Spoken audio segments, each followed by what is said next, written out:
The Iraqi army exists no more. The Syrian army is down to at least 50% of its size of 2 years ago.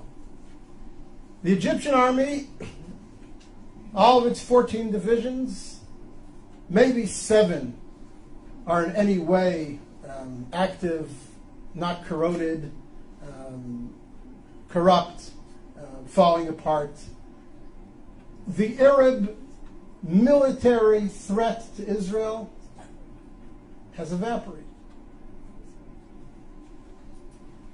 Arab societies, as you all know, from Libya and Tunisia through Egypt to Syria, and it'll yet, unfortunately, come to Jordan, are so convulsed with internal conflict that for the next 2 to 3 to 4 decades, they're going to be racked by such internal tensions and such internal economic disparities and needs that their ability to mount a coordinated offensive against Israel in the conventional military sense is simply gone.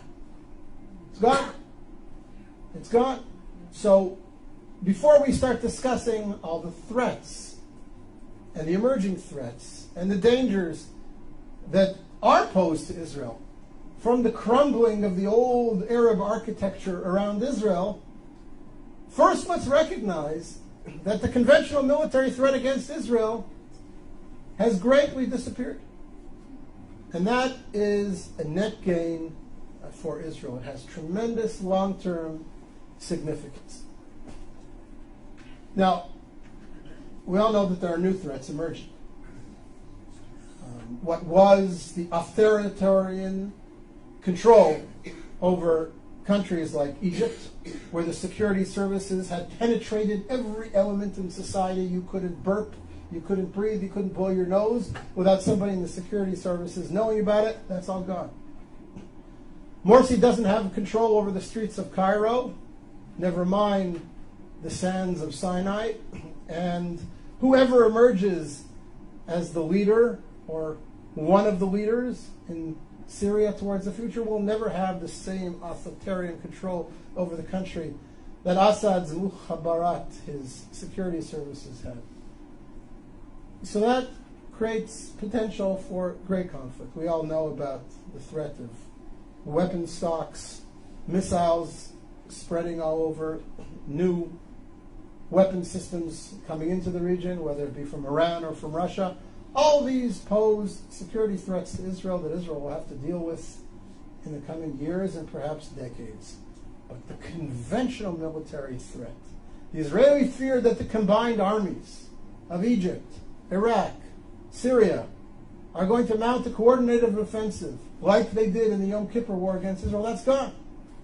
That's gone, thank God, it's gone. And therefore I say to you, again, Israel is winning.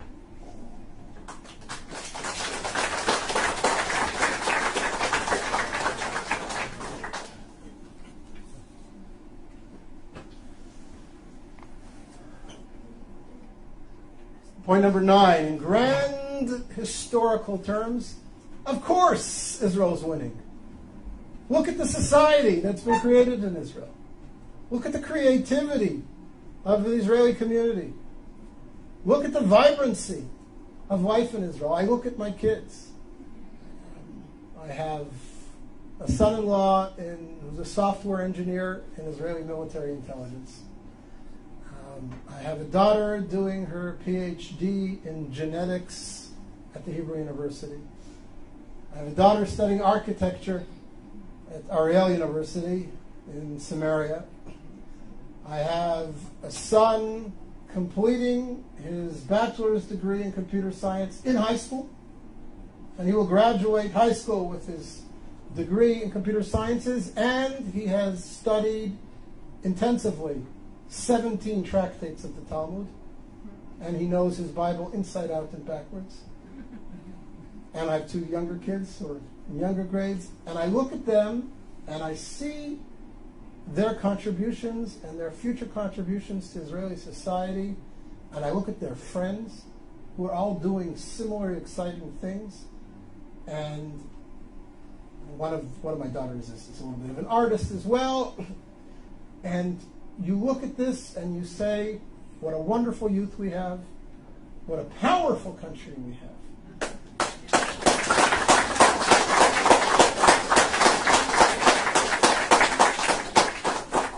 And I don't say this to gloat or to be racist, but it's important for us in terms of perspective to ask, what creative contributions has the Islamic Arab world around us made to the world over the last 100 years? What technologies have been bought by Facebook, Yahoo, Microsoft, and Intel from Saudi Arabia? What's the gross national product of all 40 Arab countries around us put together, leaving oil aside? And again, not because I mean to